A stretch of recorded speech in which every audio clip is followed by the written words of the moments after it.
E.T. here. Information for this story comes from Manuel Mora's book, Stanley Ketchel. Buy it and buy it new. This is Stanley Ketchel. The date sometime in August of 1908. Stan was middleweight champion of the world at the time and had just won his first title defense by knocking out the formidable Joe Thomas. That was in San Francisco. Then Stanley goes to New York City. He wants to have his fun, but his promoter wires him to return ASAP to San Francisco. Now that's probably to prepare for a second title defense. This is going to be against Billy Papke, from whom Stan took the middleweight title. Ketchel left on the westward bound train, but he stops in Denver to get a few days relief from the rather tough rail travel at that time. He checks into a hotel. He's walking Denver's downtown, and he sees a large multicolored sign. It's promoting a heavyweight tournament to be held in nearby Leadville, Colorado, and it's full of rough miners who love to fight.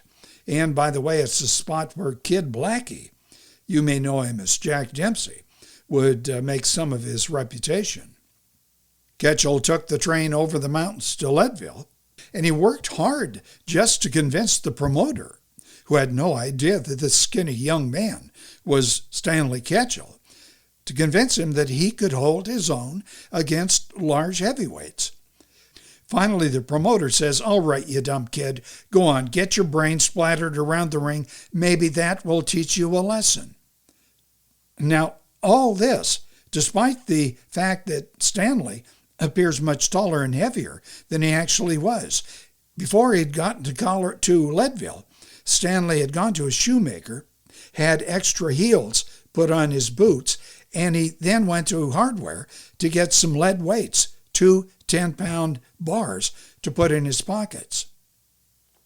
Come time at the tournament, Ketchel enters the ring for his first fight. It's under the name of Willis Britt. That is his manager's name. His opponent, first one, was a miner who weighed more than 200 pounds, way more, and was much taller than the 5'9" Stan. The opponent probably had a good 60-pound weight advantage. Once in the ring, they're circling each other, sizing one another up. Then Stanley shoots out a left hook to the miner's bearded chin, and all people could hear was the thud of the miner's head hitting the canvas. It was over. The author, Mora, notes that the promoter, seeing this, was relieved that the kid survived. Ketchel's second fight of the evening was against a monster who weighed probably 90 pounds more than Ketchel. And this fight was a rough go for young Stanley.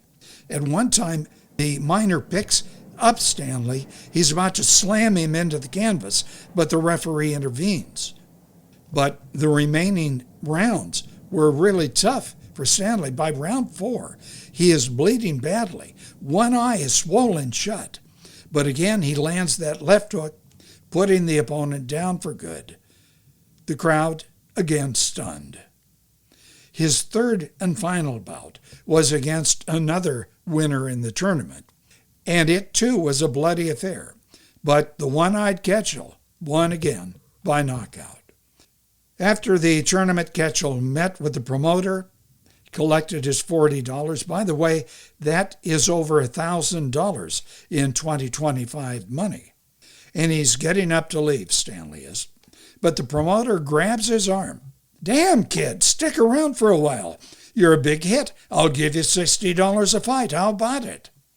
Ketchel replied, $60 is a lot of money, but I'll have to turn down your offer, but thanks anyway.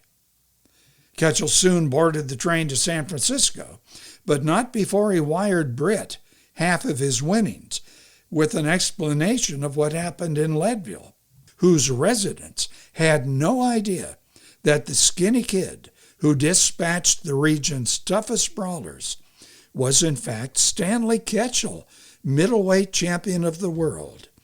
And that, boys and girls, is the story. Like and share the video and comment below. You know the routine. Thank you.